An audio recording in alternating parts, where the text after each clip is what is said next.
The air inside the gym grew thick with tension as the crowd, mostly second-year students, watched the brewing storm from the sidelines. Standing at the center of the commotion was Kwon Daegan, his face calm, his breathing steady. Across from him stood Park Dojin, fists clenched, eyes burning with fury. The energy was electric. Whispers filled the gym as all eyes stayed fixed on what was about to unfold. Kwon Daegan had just finished warming up by easily disposing of Park Dojin's two underlings, yet Park Dojin's pride wouldn't let that slide. Fueled by humiliation, he stepped forward, fists raised, ignoring the voices in the crowd urging him to be careful. The second-year students around the gym were shouting, goading him, hungry for violence. Without warning, Park Dojin lunged, throwing a barrage of powerful punches. But Kwon Daegan's feet moved like wind-fast, precise, always just out of reach. Every punch Dojin launched was dodged with ease.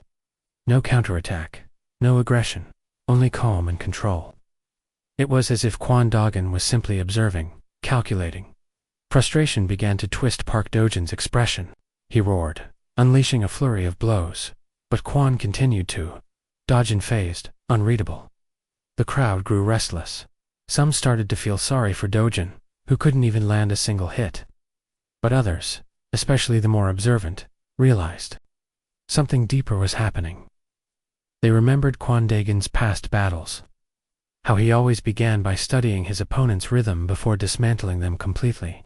And just as before it happened, with a sudden step to the side, Kwon Daegan slipped in close and drove his fist into Dojin's ribs. The blow was silent but devastating. Park Dojin staggered back, gasping, pain etched into his face.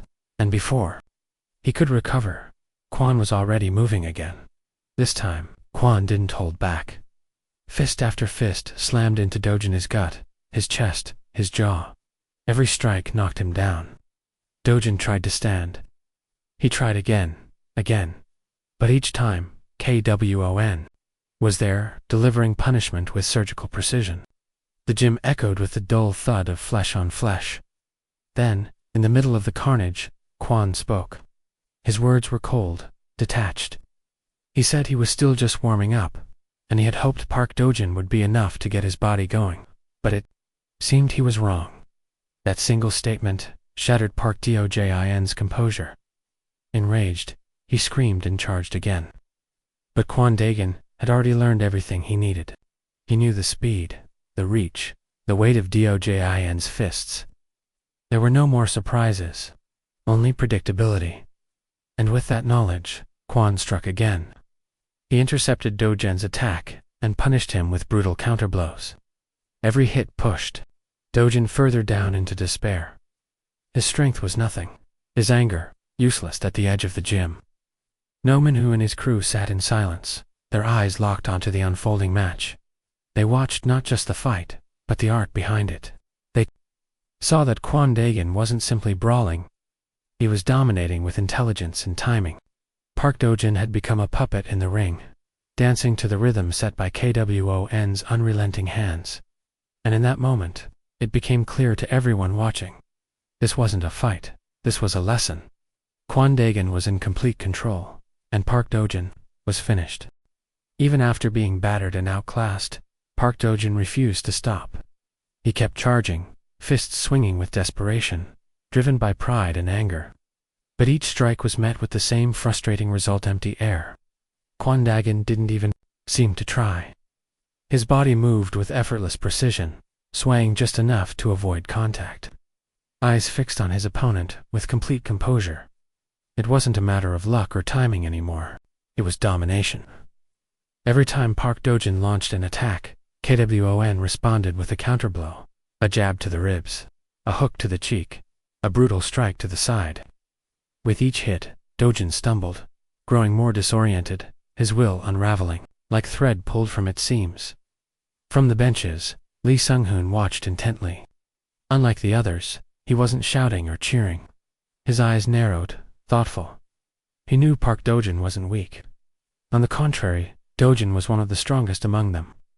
But against Kwon Daegan, even someone like Dojin looked powerless.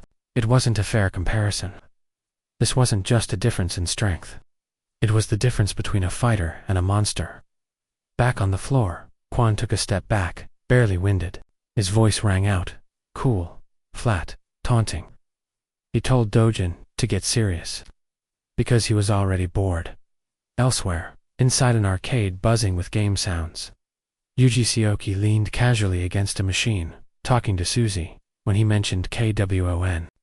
Daigen was currently fighting Park Dojin, and the second-year students were all watching. Suzy's expression shifted immediately. Her heart skipped a beat. Without another word, she turned and ran out the doors. Into the street, racing toward the gym, fear pressing against her chest with every step. She didn't know why, but she was scared something might happen to him. Inside the gym, there was no sign of that fear. Kwon Daegan was putting on a display of pure control. Punch after punch, blow after blow. Dojin continued swinging, and Kwon continued punishing him. There was no exchange, no back and forth. It was entirely one-sided. What once resembled a fight had now turned into a merciless beating. Dojin, who had once entered with fury and confidence, was now barely standing. His attacks became sluggish. His steps wobbled. He gasped for breath, his body trembling from exhaustion and pain. Still, he didn't back down. He fought using only what little stamina he had left, but there was nothing more to give. Finally, Kwon stepped in close, seized Dojin's head, and without hesitation, slammed it down against the floor. A sharp thud echoed across the gym, and with that brutal final blow, it was over. Park Dojin lay still, broken not just in body, but in spirit. Silence filled the gym for a moment, the crowd frozen by what they'd just witnessed. Then Kwon Daegan stood tall, shirtless, blood on his fists, but not his face, looking completely untouched. He turned to face the sea of second years, eyes scanning each one of them.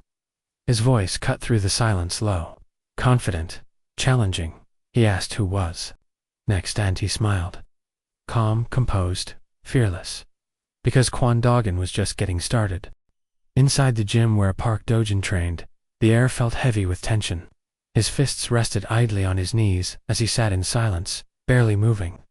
Around him, equipment waited untouched, punching bags swayed slightly from the wind, and the scent of sweat and leather lingered in the air. He wasn't there to train, he was just existing in that space, his body present but his mind adrift. The coach watched with increasing frustration. Every day, Park Dojin came in and wasted his gift. Every day, he let his talent rot away in silence and stillness. The coach couldn't take it anymore. His words came like a storm: criticisms, disappointment, anger. He scolded Park Dojin for wasting what others could only dream of, for turning his back on strength and growth. But Park Dojin, simmering with frustration, stood up and challenged the coach. The room froze. What was supposed to be a lecture turned into a duel, and when it ended, Park Dojin stood victorious. No one dared to lecture him again after that. Back at the gym, where the real storm had taken place, the battlefield between Kwon Daegan and Park Dojin, Kwon stood tall amidst the battered ground. But somehow, Park Dojin wasn't finished. Bloodied, shaking, and barely upright, he pushed himself off the floor once more. Gasps echoed through the crowd. How could someone take so much damage and still stand? Kwon, however, looked on with disgust. Not at the man, but at the senseless stubbornness. He had already won. Park Dojin's effort now was nothing but pride, dragging itself through the mud. Still, Dojin charged one final time, his fists flying. With everything he had left, his legs burning, lungs screaming for air. He needed to land just one punch. Just once. But reality didn't bend to hope. Kwon sidestepped with grace, and with a single, merciless punch, brought the fight to its final conclusion. Park Dojin collapsed once more, this time, completely broken. His effort was noble, but hopeless. As the silence returned, Kwon turned to face the crowd of second-year students gathered around him. His voice rang out strong, defiant, fearless. He condemned their false sense of power, mocking their so-called strength built on exploiting others. He pointed directly at their corruption, at the security fees, the operational class funds, the extortion masked as order. He warned them all. Starting now, the system ends. No more operational money. No more fake authority. Anyone who continued would face the same fate as Park Dojin. The crowd bristled. The second years were furious, insulted by the audacity of a first year talking down to them. Their pride wouldn't let this stand. Slowly, they moved in, surrounding Kwon, eyes burning with rage. Taunts were thrown, fists clenched, and then Knit began. They attacked. Kwon fought alone, one against many. But he didn't falter. Every blow thrown at him was deflected. Every punch he delivered landed with devastating precision. Bodies dropped one by one as Kwon moved like a storm, untouchable and overwhelming. From the back, Minhu stood with clenched fists, ready to jump in, but KWN's voice cut through the chaos. He didn't need help. These weren't even warm dash-ups, and he proved it. Every second year that rushed him fell just as easily as the last, until one of them, desperate and reckless, grabbed a chair and charged. The weapon raised high, aiming for the back of KWON's head, but it never landed. Out of nowhere, Park Dojin rose again. He moved like a shadow, intercepting the attacker with a single devastating punch.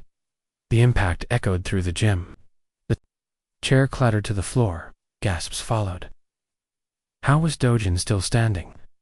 Even Kwon paused, a flicker of respect appearing in his eyes. For the first time, he looked at Park Dojin not as an opponent, but as someone worthy of acknowledgement.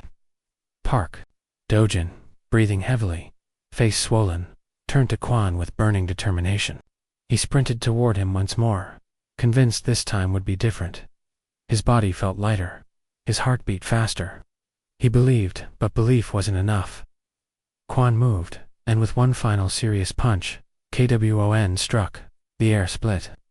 Some swore they saw a flash, like the glint of a pistol. The punch was so fast it couldn't be followed by the naked eye. When it landed, Park Dojin froze in place, then dropped. UNMOVING. Kwon looked down at him, calm and composed. He said only one thing. This time, it was truly over. After Kwon Dagon decisively ended the fight, he looked down at the defeated body of Park Dojin. His expression, calm and unwavering, showed neither triumph nor mockery, only certainty. Without hesitation, he turned to the few subordinates of Park Dojin who had watched in silence, stunned by the outcome. He ordered them to carry Park Dojin to the hospital, or wherever necessary, so he could be treated. The battle was over, and now it was time for responsibility. But Kwon was not done. He shifted his gaze to the crowd of second-year students, specifically to the one who stood at their center, one jock. KWON's voice was steady and direct as he challenged one jock to step forward. The room fell into a tense silence. All eyes turned toward the man now expected to answer. But something was wrong. One jock didn't respond like a leader. He didn't posture or speak back. Instead, he trembled slightly. One jock's expression grew vacant, his eyes unfocused, as if he were staring beyond Kwon. To everyone's confusion, he looked upward, not at Kwon, but above him, as though seeing something divine or terrifying. JOO. Gongmung, frustrated by this display, slapped one jock hard across the face. The sound echoed through the gym. He scolded Jock for not facing Kwon head-on. But Jock, regaining some awareness, turned to Jugong with a haunted look and said that what he saw wasn't a student, but Ashura, the wrathful god of war. He declared solemnly that none of them, not a single person present, had the strength to defeat Kwon Dagon. Outside the gym, Suzy was running as fast as she could. Her breaths were sharp and shallow, her heart pounding with panic. She had just learned of the massive battle KWON was involved in, and couldn't stop the worry that consumed her. She pushed through the school grounds, desperate to see for herself that he was safe. Inside the gym, more second years were either on the floor or too afraid to step forward. KWON, surrounded by silence, mocked the room, asking if everyone had gone deaf. He offered one final chance for someone to fight. No one moved. With growing impatience, he began walking toward the crowd, intent on picking an opponent himself. But before he could, his phone rang. Kwon answered, and the voice on the other end belonged to the director. Calmly but firmly, the director asked what Kwon was doing. He then gave a command. Kwon was to follow instructions immediately. This was a top priority. Kwon listened without objection. He ended the call, turned toward the crowd, and made one final announcement. If by next week any class was still collecting operational funds, he would return, and this time he would crush them all without mercy. With that, he walked to the gym doors and opened them.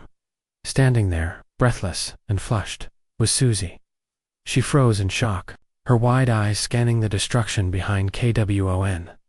Dozens of second years were groaning on the floor. The stench of sweat and blood still lingered in the air. And yet, there he wasn't, bothered, powerful, and calm. Kwon noticed her heavy breathing and glistening sweat. Concerned she might get sick, he calmly took off his jacket and handed it to her. Suzy, overwhelmed, held the jacket and stared at him, her imagination spiraling. For a moment, she imagined herself getting married to Kwon, wearing the jacket like a veil. But the daydream shattered as she blinked, and he was already walking away. She stood alone, clutching the jacket. Later that evening, Manhwa and his group walked home together, exhausted from everything they had witnessed.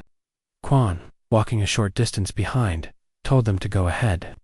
He said he had to meet someone. Manhwa, puzzled, raised an eyebrow. It didn't make sense.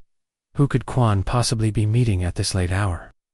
Elsewhere in the city, far from the school and the chaos left behind, a man who had once been seen with the company chairman was now dragging someone into a dark alley. Without hesitation, he began to beat the man senseless, his face showing no remorse, only a focused rage tied to a much larger agenda. After receiving a call from Director Lee, Kwon Daegan followed the instructions without question, heading toward a place he had already visited several times before. It was a shady building, familiar not only by sight, but by the thick air of tension and threat that always hung in its walls.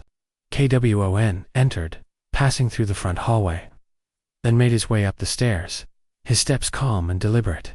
Before he could reach the next floor, several men appeared and blocked his path. One of them stepped forward, eyeing Kwon from head to toe, and demanded to know who he was.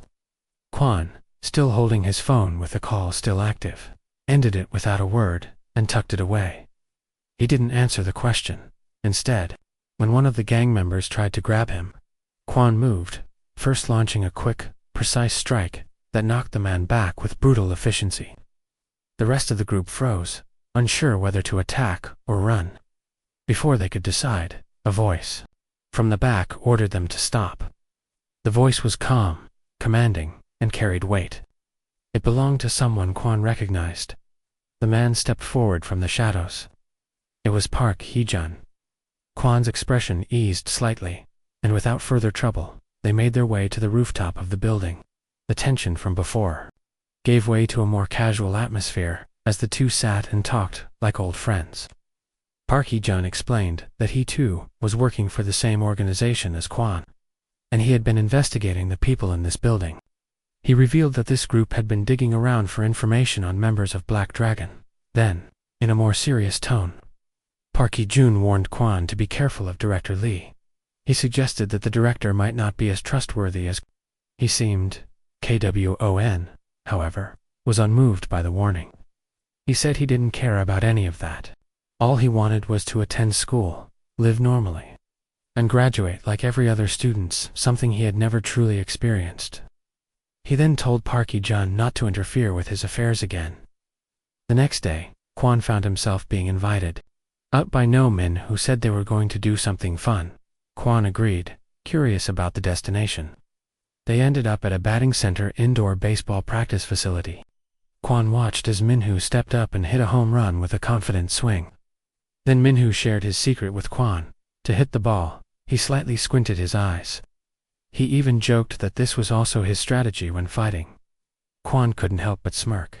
He replied that if Manhwa ever got into a fight again, it'd be better to call him he. Was concerned that Manhwa's methods might get him hurt. Then it was Hojong's turn at bat. But instead of swinging the bat, Hojong let the ball hit his body, causing everyone to groan in disbelief. Before the laughter settled, A group of rowdy delinquents entered the batting center, strutting and talking loudly. Their leader, cocky and arrogant, started provoking the group. One of the gang members stepped forward, itching for a fight and challenging Minhu directly. But their leader stopped him, telling them to back off. Then something unexpected happened. The gang leader recognized Quan. His expression changed immediately. It wasn't fear, but it was definitely respect, maybe even a touch of dread. He quickly turned and ordered the group to leave. Without another word, they all backed off and disappeared. That night, somewhere far from the safety of school, Park Dojin was being chased down an alley. He was exhausted, cornered, and out of options. Members of Black Dragon caught up to him quickly. Dojin had a debt to pay, and there would be no leniency. Since he had no money, they would take payment through his body. He was beaten without mercy, bloodied and helpless. The one leading the assault was Park Heejun. His strikes were cold and calculated, his face emotionless, and when it was over, Dojin lay unconscious on the ground, another victim of a debt he couldn't repay.